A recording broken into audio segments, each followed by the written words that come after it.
Beast in Black are a Finnish/Greek/Hungarian power metal band. Started by Anton Kabanen in 2015 after his departure from Battle Beast. The band has released 2 studio albums, Berserker in 2017 and From Hell with Love in 2019, both of which have received critical acclaim and have been certified as platinum in Finland. In just a few days, on October 29th, they will release their 3rd studio album, Dark Connection, via Nuclear Blast Records. Anton Kabanen, as I mentioned, is the founder and guitarist, and he joins me today. Anton, thank you so much for taking the time to speak with me today.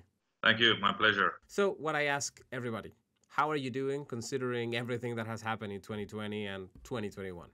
Well, actually, because of this pandemic, we were able to make this album.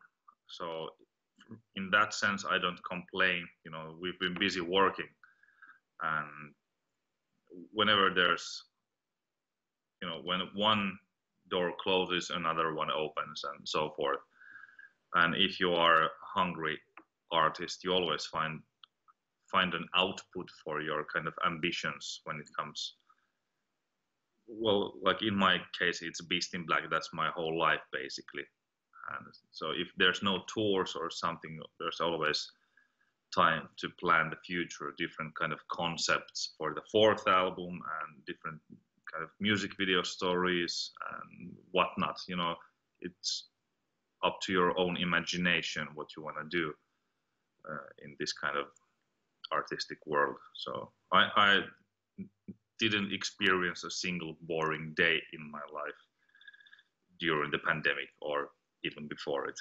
So for you as a very prolific composer, is that solitude, the forced solitude that we had to experience, was that then kind of helpful for you in your creative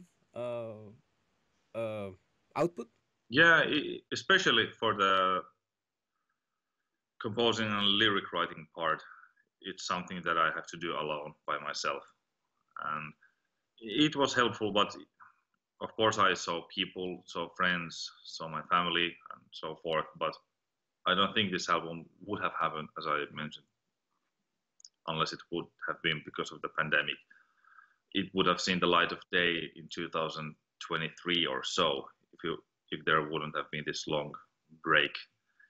We had planned a lot of gigs, big tours for 2020. We were supposed to go to North America with Hammerfall for many, many weeks, and you know, a bunch of summer festivals and whatnot. So all that got cancelled or postponed.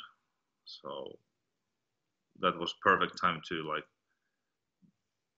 be alone, or let's put it this way, I had the chance to be alone when I wanted to write the material and work on the album. So it's interesting what you're telling me, because does that mean then that objectively you thought that, so if we go back to, let's say, the end of 2019, you thought we're not getting a new album out until like 3 years from now. We just have that much touring on the way.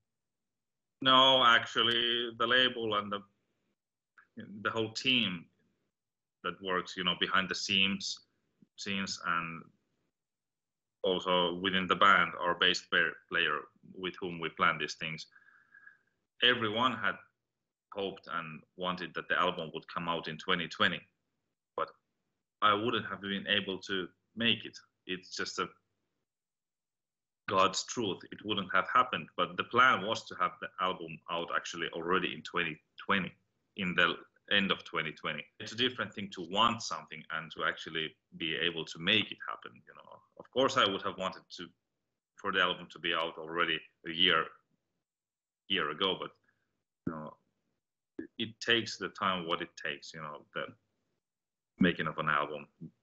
I don't want to make compromises with that. You mentioned this thing of everybody else who wanted me to make the album, so then am I to understand that the system of writing in Beast in Black continues to be the same, namely that you're in charge of everything, you're going back to this, and I plan to get back to this in a bit, Guitar Pro 4, I think, which is the one that you're still using, so right. so it's still you are the sole driving force in terms of songwriting for the band. Yeah, well, that's what happened with this album as well. Like, I usually write all the songs. One exception that there was the previous album, From Hell with Love, when I asked a friend of mine, Paolo Ribaldini, to write some lyrics with me. So he wrote maybe like 20% of the lyrics of the whole album in the previous one. But this time, actually, he was there with me in the beginning also, writing some versions for some songs. But in the end, I ended up rewriting everything, basically. Just, you never know. It's such a kind of a instinctive thing, like what resonates in you, what not. It's sometimes difficult to explain to the other person, like why some text doesn't, like, why is it not, like, not good, but like why isn't it right for me? And I just had to do it myself to be happy and stand behind it, to be like satisfied with the result. I'm a big fan of what you did in Battle Beast, and I'm a big fan of what you do in Beast in Black. So this question comes from the best possible place. Would you describe that style of writing music in the sense that, I know that you did something good, but this is not exactly how I wanted? Do you think that makes you a difficult person to work with for other musicians? I say that without any kind of second intention or anything. I don't have any gossip to ask about. I'm just genuinely curious. Yeah. I think it can be like that in most of the situations, because when you think about rock bands or metal bands, what is the usual way of writing songs? Well, hey, I have this riff, I have this vocal melody, let's like jam together, or like exchange demos, record stuff at home and send files back and forth. It's all right for those for whom it works, but for me it just doesn't work that way when I feel so clearly about some melody or riff or a song, let's put it this way. When something is like inspiring me and I feel the urge to continue it, and I know how to kind of find that energy or the feel of the song, what I want to have. And I usually don't want to, like, why not finish it yourself if you know how and you have the desire to do so? And that mentality doesn't fit so well in most of that kind of a pop, rock, metal band way of working. It's always kind of a team effort in writing the songs or producing the songs, but to me it doesn't work, that way. I mean, I could actually be part of some other team if someone asked me to come and help out with some ideas. I could give some input, but when I work on something on my own, I don't feel that I'm lost, that I would need like some kind of a help in composing. It's a different thing if I would hit a wall and, hey, I'm clueless, like how will I continue from this pre-chorus into chorus, like what kind of chord progression should I write here, what kind of melody, or should I do a modulation here, and what kind of chorus. I don't feel lost, but I'm always so comfortable when it comes to composing. It's the best thing in life. I've been doing it since I was 13. That's when I like seriously started to get excited about songwriting. I could say 2/3 of my life I've been already like writing music.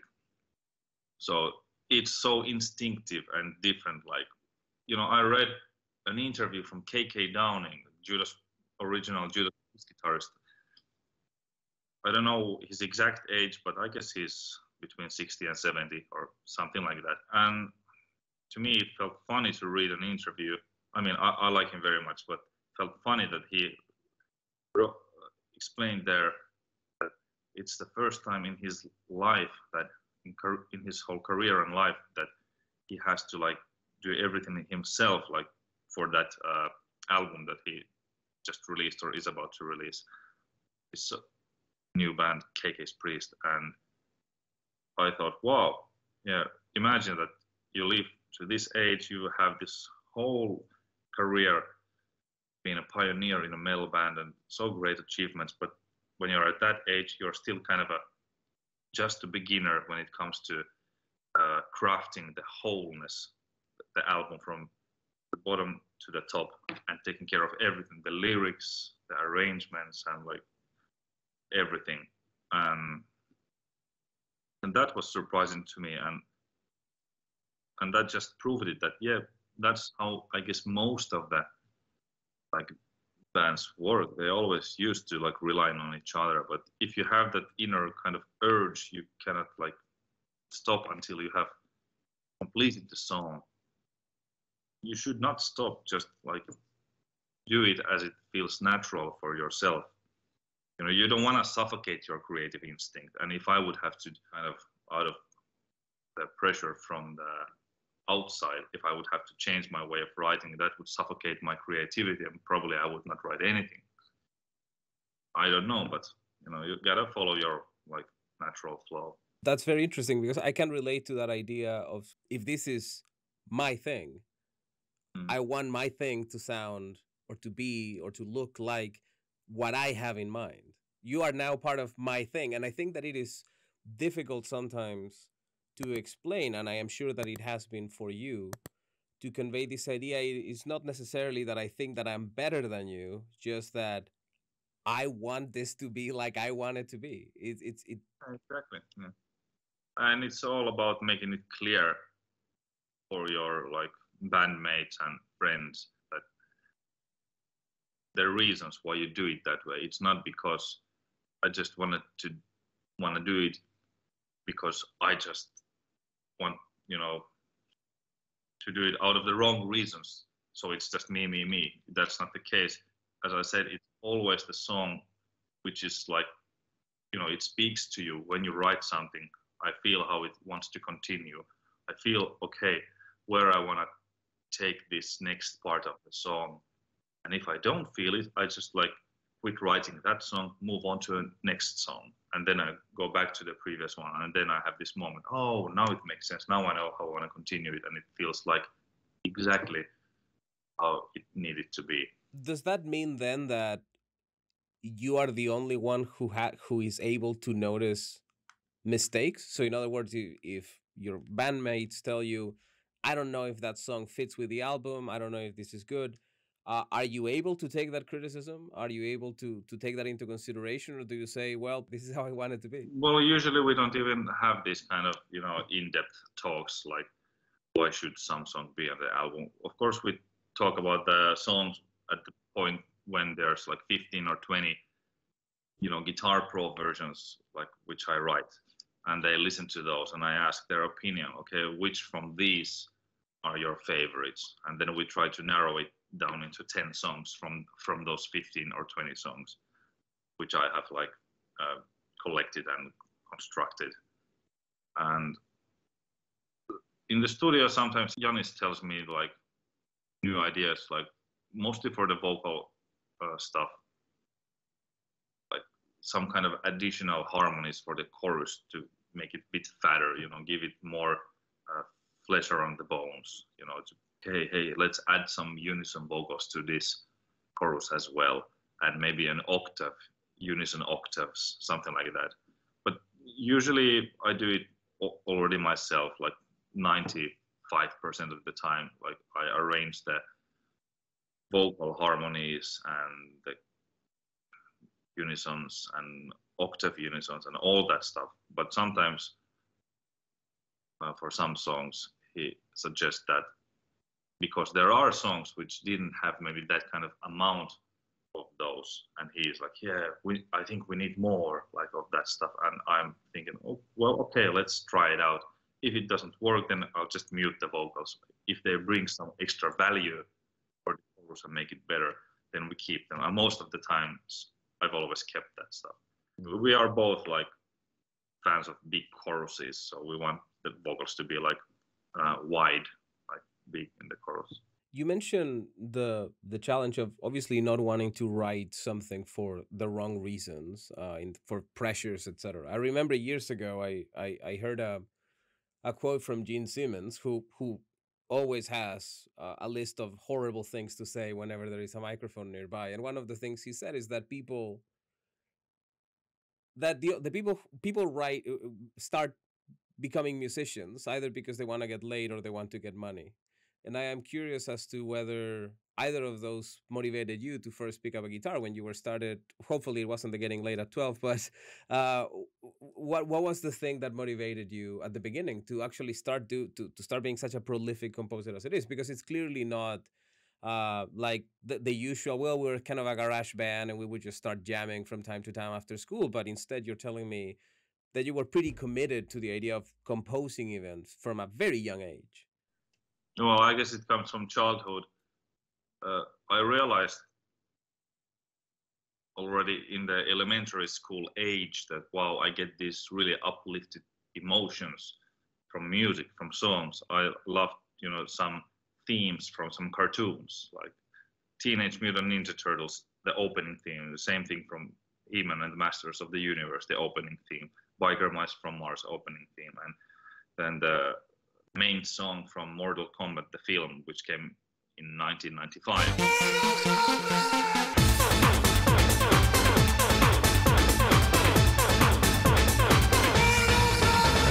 Amazing song, yes. Yeah, there are a couple of great like keyboard themes. There's the and then there's the other one. So there's two great keyboard themes, and then the beat starts. And it's just like, wow. As a kid, I was like, wow, this is the best thing ever. So I love that stuff, but also I had a compilation, hard rock compilation album. First one, I got it when I was 8 years old, and there were these classic songs, from Motorhead and Deep Purple and Warrant and Gary Moore, and there was even Susi Quattro and whatnot. I remember lots of stuff, Uriah Heep, and so I listened to some of those classics without understanding anything about rock and roll history. That "Smoke on the Water" is a song that's really it's so huge classic that it's almost a joke if someone seriously tries to cover it or something. But when you're 8 years old kid, you have no preconception of that, nothing. You just honestly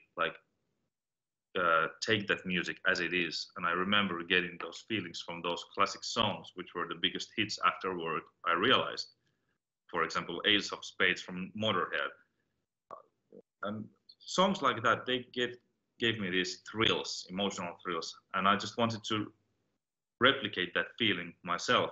I had a guitar, acoustic guitar, for many years, from 6 years until just before I turned 13. I had the acoustic guitar for 6 years about. So I was just playing chords with that guitar. My dad showed me the first chords, and I kind of used my ears. I was able to kind of pick up some stuff, what I heard. It wasn't correct always, but I knew that I'm getting semi-close to the things that I hear. Eye of the Tiger, that was one of the songs I remember in elementary school. I learned that riff. And yeah, that was the reason, how it all started, to get that feeling. And when I grew up, I understood what's going on actually in the song. What are the drums doing? What is the bass doing? What are the guitars doing? What are the keyboards doing? What is the vocalist doing? I started to break it down into pieces and listen to that stuff more carefully and to do it myself, to use those elements from all of the songs that I've ever heard and enjoyed, songs that inspired me. And all that is in the subconscious, you absorb it throughout your life. And when you start writing yourself, you automatically use those things that you love the most, but you connect them in your own unique way. Basically nothing is original if you break it down into pieces. Nothing that I ever have written is 100% myself. It's always into the smaller pieces you break it into, the more you realize that, hey, there is nothing that I came up myself in this. But when you zoom out, go have a distance, and you don't separate those small nuances here and there, and the bigger picture looks like something, a creation of your own, but it's consisting of the same ingredients that made you feel that uplifting feeling and what resonated in you. When did you figure out that you wanted to do it as a job? quite early, I guess. I was dreaming of having a band already in elementary school, but I think around the times when I first heard Children of Bodom's third album, I guess, that I was really into that kind of stuff back then. I was 13 maybe or 14 years old, and then Judas Priest came into picture, and by that time actually it was already super clear for me that this is what I want to do in life. And of course my parents were talking about you should get maybe this kind of education, like electric engineer or something. But I think I never like even considered any other profession since I was maybe 12 or 13 years old. It was so obvious. And in school, when I was 15, we had this meeting when it was the last year of that high school or something. I don't know how it is called in English word, but there's the meeting with this. Like the guidance counselor, the person guidance who tells you. Counselor, yeah, and I think I had the shortest meeting ever. I think it lasted 1 minute or something. She was just, nothing is uncertain. You know what you want. It's good. Next. And I explained that, hey, after this, I'm going to go to the next school to have this next 3 years to have this basic kind of education to continue that. And after that, I plan to go to Helsinki to study music, and I want to do my own band. And that's it. And that's what happened. Well, I went to the army, and after that, I went to Helsinki. And in Helsinki, the reason why I wanted to move to Helsinki from a small village is because you have more chances to like run a band there and, you know, meet people and get gigs and stuff like that. I was the guy who like always walked in the city with his own bag and some demos in the bag, and even on the streets sometimes I stopped people if I recognized that they're from music industry or something. There was actually one of these radio hosts who is pretty famous in Finland. Met him on my home street once, and I stopped him. Hey, sorry, like, are you that guy from the radio? And he says, yeah. And I have this like band. I have these demos. Do you want to take this? Check it out. And he took it. And you know, years later, he came to me like after Battle Beast has became already quite known in Finland. He told me, hey Anton, I remember how you came across on the street to me and gave me the first demo of Battle Beast. Like I think it was 2009 or something like that. So that's how it started. And but anyway, it's fun, and that I've been able to do this stuff most of my life. I've tried real jobs. I had to do real jobs every now and then, but luckily not that much. You know, I tried maybe 4 or 5 times, like normal jobs that have nothing to do with music. And you know, you had this in your mind. You had that hunger for kind of this musical recognition, and you certainly got it. I mean, you were mentioning Battle Beast gets to be very recognized in Finland, and indeed they went on to have several platinum records in Finland. They did very well in other countries as well, in the Netherlands, in Germany, etc. You devoted 10 years, and suddenly you part ways with the band. It's 2015, and you're now out of the band that you dedicated this whole decade to. But you didn't sit and just whine about it. In just a few months, you started Beast in Black, and a couple of years later, you released your first album. Take me back to that moment after you left Battle Beast, after the problems occurred with the band. What were you thinking about what your future was going to be now? Because your goal was to create a big band, to be successful, and you achieved it. I mean, the last thing you did was a tour opening for Sabaton, if I am not mistaken. I mean, I saw you actually in that performance playing in Amsterdam, opening for Sabaton. So now you're out. What were you thinking? Were you afraid?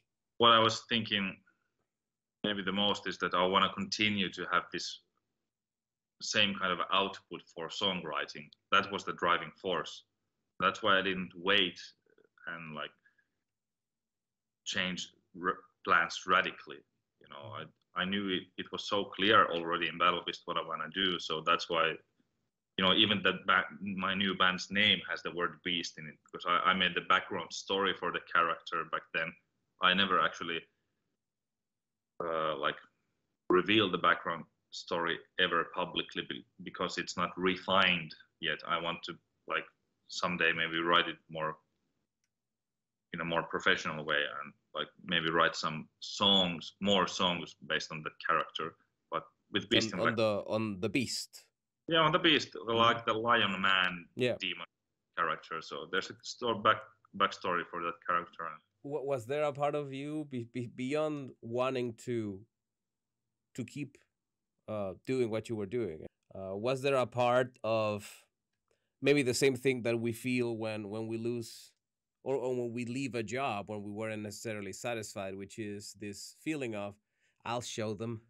I'll show them how good I am. And it's a bit a childish sentiment, but I think none of us can escape it. Was that part of your feelings? I guess so, but I guess it's even bigger than that. I didn't want to just, show them. I always want to show the whole world. I think this way that the challengers for us are like bands like Metallica and Rammstein. I know they're like miles and miles, like you cannot even compare their level to ours yet. But I mean, that's the level of ambition that I personally always have had, even with Battle Beast and now with Beast in Black. So I always kind of aim even higher. Yeah, I want to maybe achieve some things along the way and kind of show this and that to others, but those are kind of the temporary goals on the way to the very top of the pyramid, so to speak. That's so cool. Yeah, maybe it also sounds kind of, this megalomaniac psychopath, he's crazy and like. I mean, not really, because you're not saying we are as good as Metallica or as good as Judas, or we are as big as Metallica, which would be actually a crazy statement, right? I think that it is absolutely understandable to have a big goal. So, and it's, I think, a reasonable one in your case. Now, a huge influence for you beyond these sentiments, beyond the desire, was also something else, which was the figure of Kentaro Miura, and in particular the Berserk manga series that he made and the anime as well, the 80s version especially. And he regrettably passed away unexpectedly in May. And you wrote something quite poignant on Facebook. You wrote, "We are all immensely saddened and devastated by your untimely passing. It feels like the eclipse has descended upon us. In my journey as a person and as an artist, your influence has been beyond great. It has resonated in the deepest parts of my humanity. The story of Beast in Black would not have even commenced, without Berserk, your immortal creation. But now, with even more conviction, we will do our best in honoring your memory by never ceasing to create songs about Berserk. You will be greatly missed. Rest in peace and arigato, Anton." It's a quite poignant, very beautiful message that you left. Um, can you tell me, because it's not just the typical I saw the anime and I thought it was cool and I thought it was badass. It really seems to have connected with you much deeper than that. So, could you tell me, when did you discover Berserk and how or why you think that you connected with this work so much? It all started in 2006 when one of my best friends told me about it, and he lent me his DVD, and I watched it in one go. Like, the first episode was great. At the ending of the first episode, you immediately wanted to know, okay, how does this story continue? So I watched all the 25 episodes, and the same thing happens in the 25th episode, but like 1,000 times stronger. Like, it's the ultimate cliffhanger of all times. And I'm talking about the 1997 anime, the original one. And I had to read the manga from that point on to know how the story continues. But already by that time, before I started the manga, the characters kind of resonated so strong in me. The main characters, Guts, Griffith, and the things that they kind of go through in their minds, what they think, how they view life, friendship, and there's, betrayal, and there's philosophy, psychology, and ambition, dreams. All that stuff resonated strongly in me. It felt so real, and it is real. I mean, yeah, Guts and Griffith, those as they are, they don't exist in real life, but they have the qualities of real humans, and that's great storytelling with great character development. That's how you make them like plausible and characters which resonate in you, and you kind of see yourself in them. Not everyone, but at least that's how it felt for me. I shared lots of like same kind of thinking, maybe I could put it that way, with some of the philosophy that was there, and finding yourself and being on a journey and whatnot. And the manga only made them even more like multi-layered characters. It just went deeper and deeper, the whole story. And I don't know if you have read the manga, but I can warmly recommend to read it. Because there are also the sequels, the seasons, like second and third season of the anime, which came like 20 years later after the original anime, but they have nothing to do with the 90s anime, the feel, and they're really cold, and they left a lot of kind of things to be desired. And all the fans of Berserk kind of have agreed in one voice that, at least what I've noticed on the internet, that no one likes those, like, unfortunately. We wanted to like those, but they just didn't do it. So that's why, to me, like, how I want to enjoy Berserk is the original anime, that one season, and then just read the books. That's the ultimate way into that story. And you cannot have anything else anymore because the author died. Connected to that, because I saw the anime actually because of you mostly. I mean, I downloaded it, I think not long ago, and I wanted to check it. I thought it was good.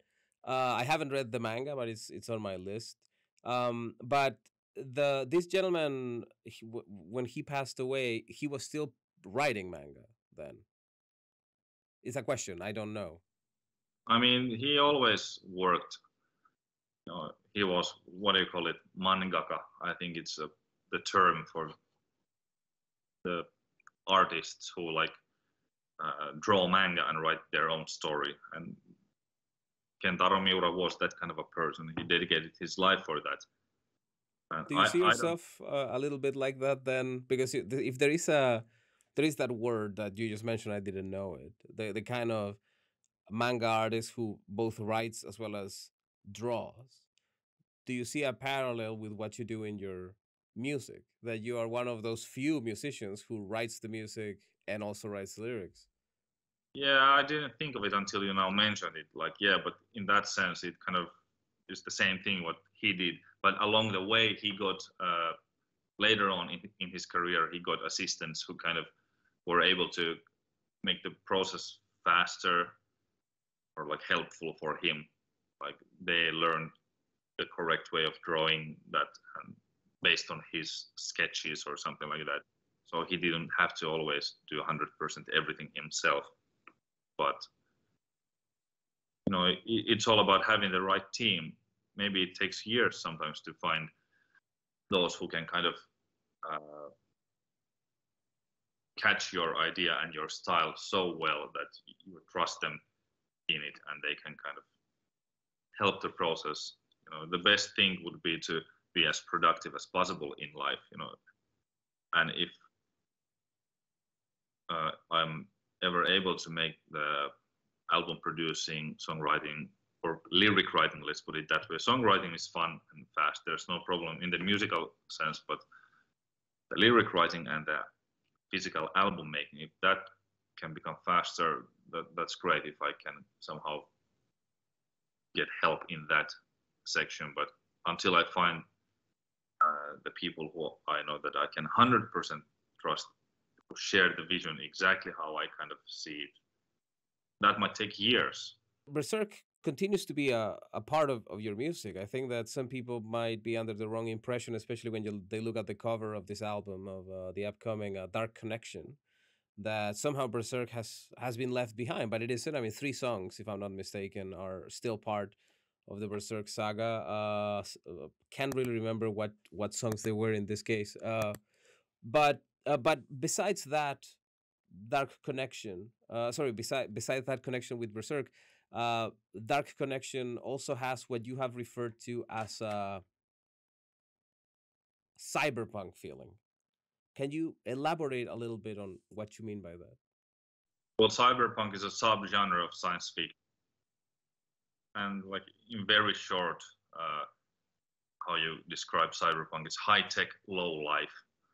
And low life, it can also be in in kind of more moral ways, or kind of the mood. It's usually it's in the kind of societies where there's a lot of corruption, and the corporations lead the whole world, and the general feel isn't that kind of a positive. And but still at the same time we have this all like fancy technology and flying cars and whatnot. And Like Blade Runner, Fifth Element, yeah, Aliens, and all of exactly. that. Mm-hmm. Yeah, those are cyberpunk films. They are sci-fi films, but more precisely like kind of Blade Runner is actually the kind of a pinnacle of cyberpunk. It's the most referenced cyberpunk creation out there.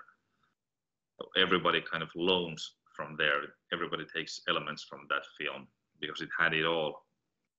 And the thing, what fascinates me the most in cyberpunk is the fact that there are humans and humanoid robots like right there confronting each other, not confronting, but like face to face with each other, and you cannot actually tell the difference between one and another in that world.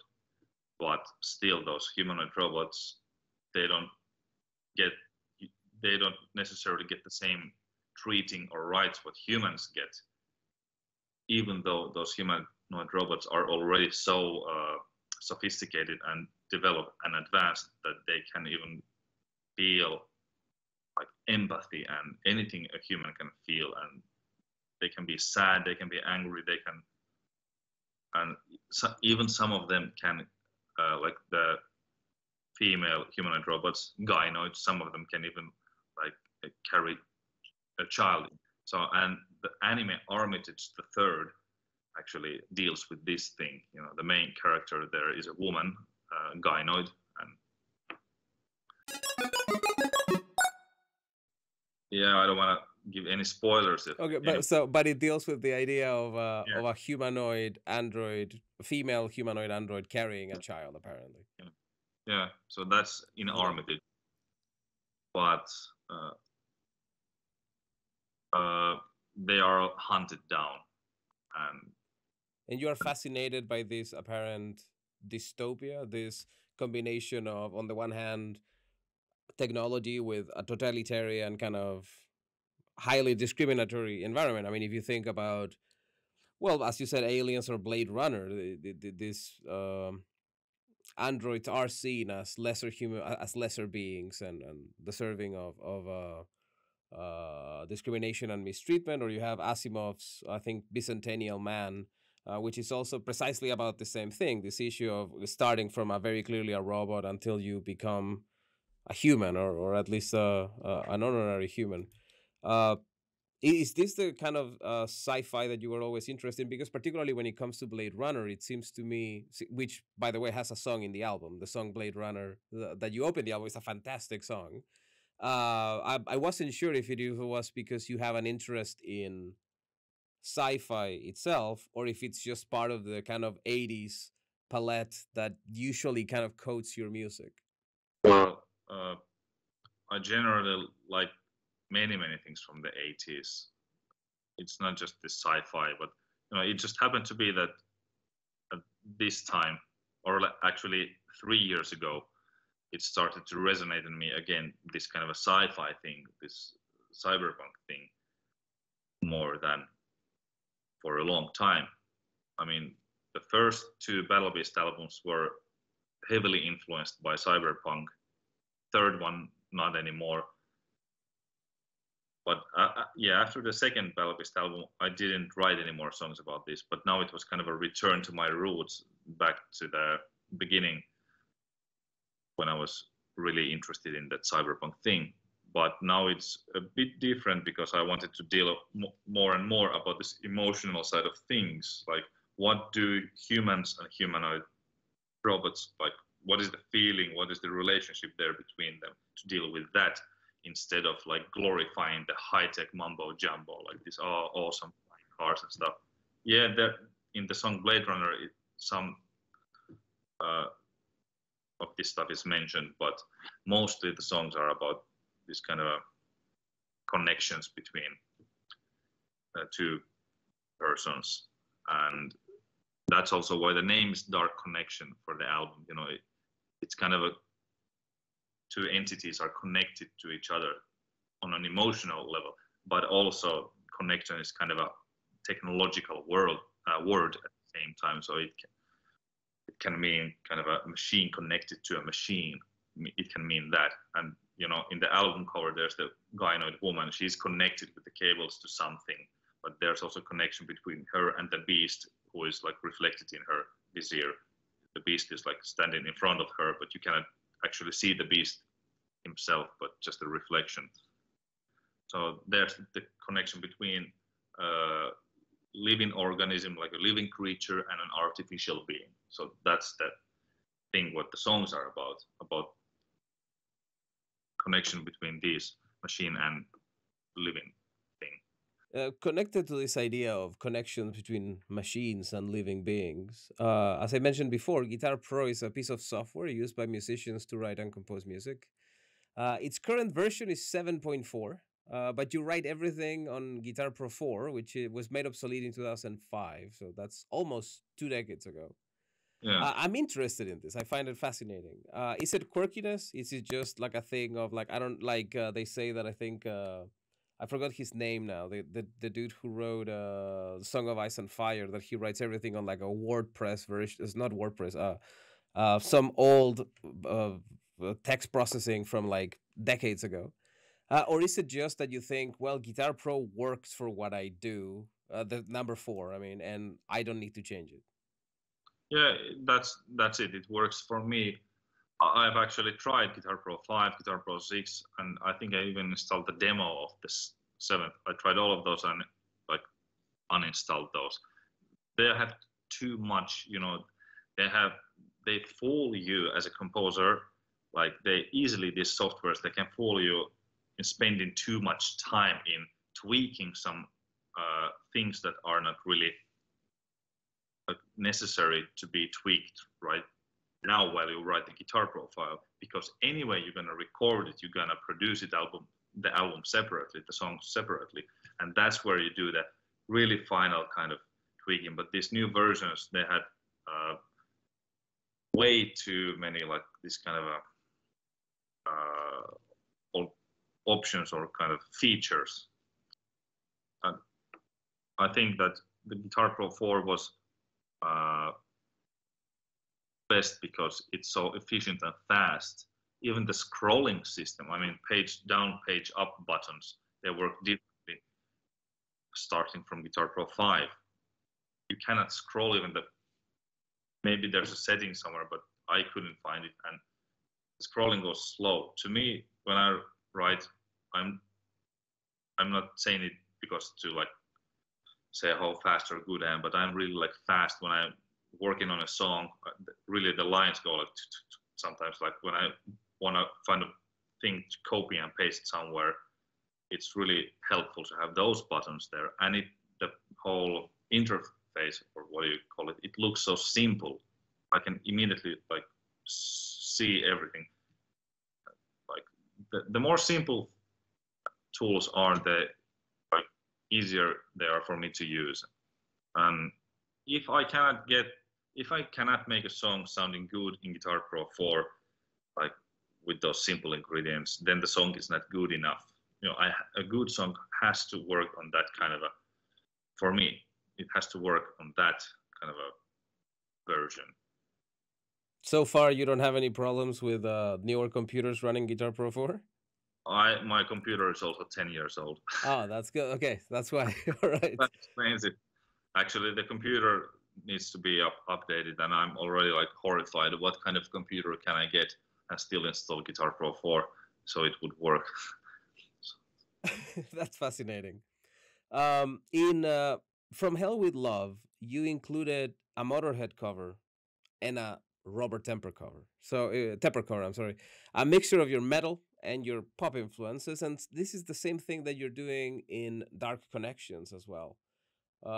We see the same kind of mixture because you include a cover of Michael Jackson's "They Don't Care About Us" and Manowar's "Battle Hymns."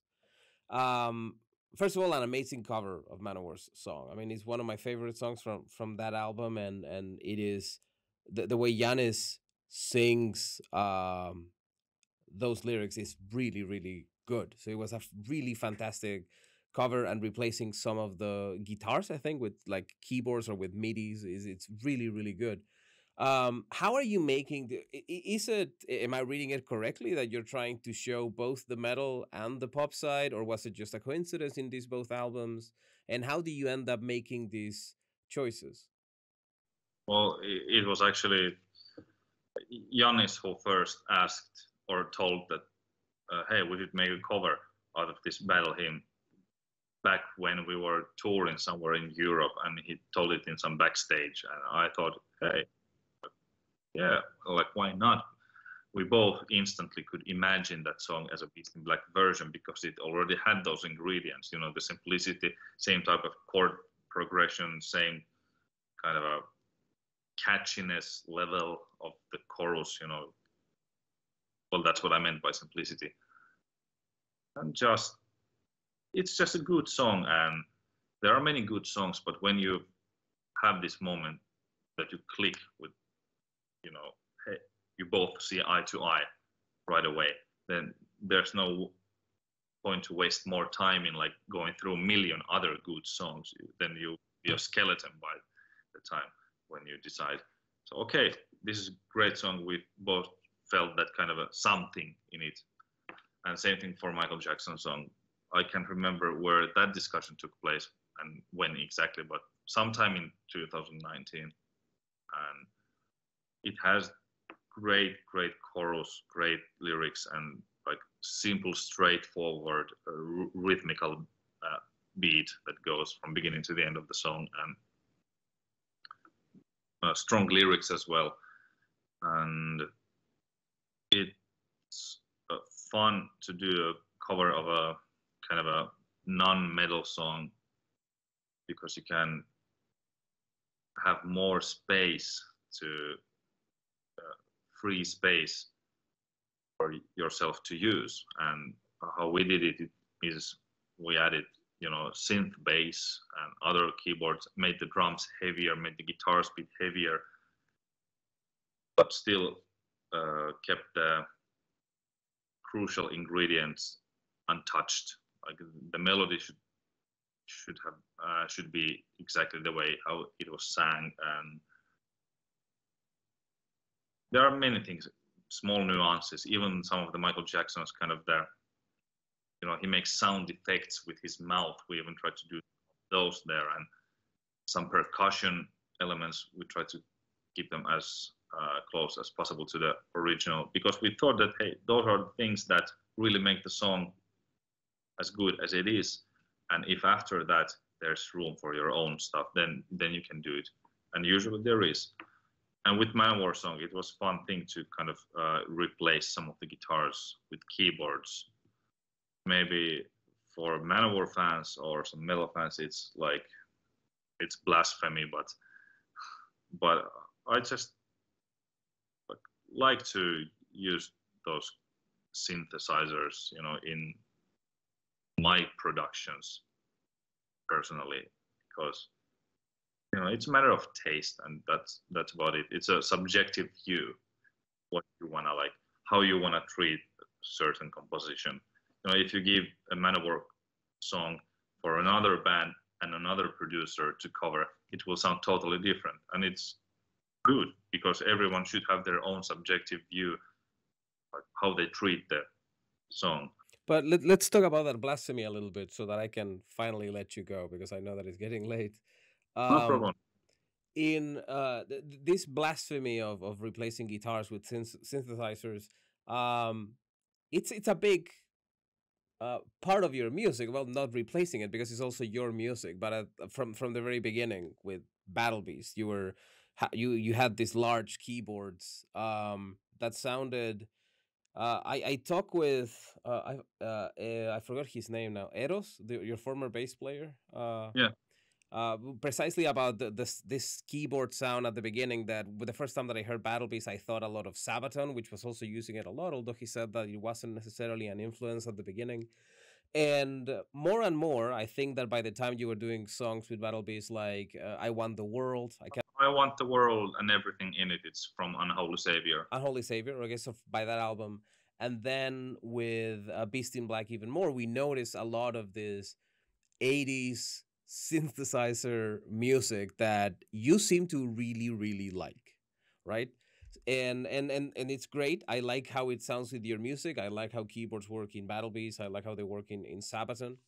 But it is interesting for me because you also present a style of heavy metal that to me is very reminiscent of Judas Priest. When I see you on stage, even the movements, with the guitars, there is a very big tribute, I would say, to big kind of um, leather wearing heavy metal bands like Manowar and Judas. Have you encountered, not that it really matters, of course, for your development, but I am curious, what is the reaction that you've seen to this inclusion of this 80s pop elements into such a elitist area as heavy metal is? Well, actually, most of the people from heavy metal scene, they actually enjoy it, because majority luckily wants to be kind of open when it comes to experiencing art. Art is meant to be, and I'm using the word art because it's the same thing with movies or books or paintings or music. you know any work of art should be able to stand on its own for what it is. It either resonates in the person who views and listens to it, or it doesn't. And you, when that experiencing is taking place, you should forget about the genres and everything else. That's when you really can get the best out of it. And I think most of the metal audience, they can do it. They are able to like just plunge into that moment and let the song take them wherever the song wants to take them. But there are those who are like, oh, horrible, these keyboards, it's so bad. But I think they just are afraid to be a bit more open and honest to themselves, to like really try to listen honestly. Is it that you hate it because of the keyboards, or because you really dislike the sounds and the note selections and the production of the sound, or is it just because you're aware of the fact that it has Italo disco or Eurobeat or Eurodance influences? I cannot know for sure, of course, what goes on in anyone else's minds, but this is just my thought about the occurrence, like how it goes. I've heard that connected to this issue of electronic music and synthesizers, etc., you've thought about doing something solo, right? So that you would have your own project. Considering that you do have this enjoyment of electronic music and synthesizer-driven music, do you see your solo outlet necessarily as something that would have you playing an instrument, or could you imagine doing something entirely electronic? In that Mm. case, of course, the computer is the instrument, but I think that you know what I mean. Yeah, I know what you mean. I would still keep vocals and guitar, Mm-hmm. but everything else would probably be electronic. Fascinating. That's so cool. Anton, uh, I really appreciate how long you've taken to speak with me today. It has been a really interesting conversation. I really look forward to the release of your album this Friday. And I hope to see you playing live next year. What are your touring plans for 2022, assuming that things work out? Well, we plan to do massive touring around the world for at least 2 years, maybe 3, even 4 years. Those are like our wishes, that we could tour, really much with this Dark Connection album. To squeeze everything out of it, and go to new territories and go to the old territories, but make more like longer runs, like European tours, which are longer and bigger venues, and hopefully it all starts in 2022. And at the same time, obviously, we will be thinking about the fourth album, the concept of it, and like music video plans and whatnot. There's always. You say we will be thinking, but in reality, it's you will be thinking. Do you already have a concept in mind? I know that Berserk will be a part of it, but is there Of something course, already? Berserk will be. It's always there. But I actually had this idea. I think it was in the early 2020 when I already thought at the same time for the third and fourth albums, kind of concepts. But I'm still keeping options for the fourth album, but there is one kind of a main concept that's been haunting in the back of my mind all the time. So usually when it happens, like if something haunts me all the time for a year or two, it will find an output. Like the same thing happened with Dark Connection, in 2018, before the album was even ready. I mean, the From Hell with Love album, before it was ready, already then I knew, okay, I'm gonna go cyberpunk with the third album for Beast in Black. And 3 years later, it happened. So now I have this feeling already for 1.5 years, basically, about this concept for the fourth album. So probably it will happen, or at least to some extent it will happen, that concept, but I cannot reveal the concept yet. Yeah, it's too soon to tell. You haven't even released the third one yet. We have to we have to leave some mystery. Anton, again, thank you so much for your time. I really appreciate it, and I look forward to your album this Friday. Yeah, thank you very much, and it was really a pleasure from my side. Really nice conversation and good questions and nice talk.